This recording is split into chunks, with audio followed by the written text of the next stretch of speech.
والدہ نے آواز دی، وہ حالت نماز میں تھا، اس کے دل میں خیال آیا کہ والدہ کی بات مانوں کہ اپنے رب سے کلام جاری رکھوں۔ اب تیسری مرتبہ والدہ بلا چکی تھی۔ اس حدیث سے استدلال کرتے ہیں لوگ کہ نبی کریم یہ حدیث سنا اس لیے رہے ہیں کہ نبی کریم کے کہنے کا مطلب یہ ہے انسان حالت نماز میں بھی ہو، والدہ کی آواز آ جائے، نماز توڑ کے والدہ کی بات سننی چاہیے، کیونکہ یہ بنی اسرائیل کا عابد زاہد تیسری مرتبہ والدہ کی بات نہیں سنتا، والدہ کے منہ سے بد دعا نکل جاتی ہے کہ اس وقت تک تجھے موت نہ آئے جب تک تیرا پالا کسی بری عورت سے نہ پڑ جائے۔ ایک عرصہ بیت جاتا ہے، ایک عورت بہت خوبصورت جریج کو بہکانے کی ورگلانے کی کوشش کرتی ہے۔ جریج نہیں، عابد ہوتے ہیں، زاہد ہوتے ہیں، بس ایک لمحے کی خطا ہے، والدہ کی آواز نہیں سنی، کوئی بہت بڑا جرم نہیں تھا، لیکن والدین کی اطاعت کی سنگینی ضرور اس حدیث میں بیان ہوتی ہے۔ ہوتا کیا ہے، برائی کرتی ہے، بچہ جنتی ہے، جریج کے اوپر نام لگا دیتی ہے۔ اب جریج کو لوگ مارتے ہیں، پیٹتے ہیں، زد و کوب کرتے ہیں، جریج کہتے ہیں میرا قصور تو بتلاؤ۔ کہا وہ جو بچہ جنا ہوا ہے، وہ کہتی ہے عورت کہ وہ جریج کا ہے، کہتے ہیں مجھے مہلت تو دو، مجھے اپنی صفائی کا موقع تو دو۔ 2 رکعت نماز پڑھتے ہیں، اللہ سے مدد مانگتے ہیں، اس نو مالود بچے کے ساتھ خود گفتگو شروع کر دیتے ہیں۔ والدہ کی بد دعا کا نتیجہ یہ نکلا کہ بدکارہ عورت کے منہ بھی لگے، لوگوں نے مارا بھی، لوگوں نے زد و کوب بھی کیا، لیکن عبادت گزار تھے، اللہ کی رحمت بھی بہت زیادہ تھی۔ صرف سبق سکھلانا مقصود تھا، صرف ایک درس دینا مقصود تھا کہ اے اللہ کے عبادت گزار بندے، اللہ کی عبادت کرتا ہے تو والدین کی اطاعت بھی پوری کر۔ بچے کو مخاطب ہو کے کہتے ہیں بتا تیرا والد کون؟ 1 دن کا بچہ ہے، 2 دن کا بچہ ہے، ابھی گود میں ہے، اس سے پوچھتے ہیں تیرا والد کون ہے؟ بچہ کہتا ہے میرا والد تو فلاں فلاں چرواہا ہے۔ جریج میرا والد نہیں، ساری بستی نرم پڑ جاتی ہے، ان کو کہتی ہے آپ کا عبادت خانہ ہم سونے کا بنا کے دیتے ہیں۔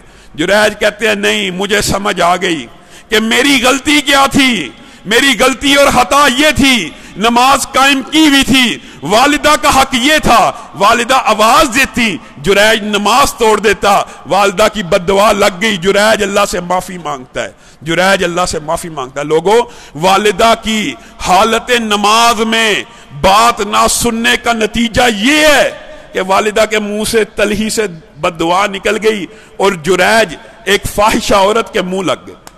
اور نبی کریم صلی اللہ علیہ وسلم کے ایک صحابی علقمہ کا جو مشہور واقعہ ہے، اس کی سند میں ضعف موجود ہے، لیکن واقعہ کتنا عظیم ہے کہ صحابی ہے، آخری وقت ہے، آخری لمحات ہیں، جان نہیں نکل رہی، نزع کا عالم ہے، جان نہیں نکل رہی، منہ سے کلمہ جاری نہیں ہو رہا۔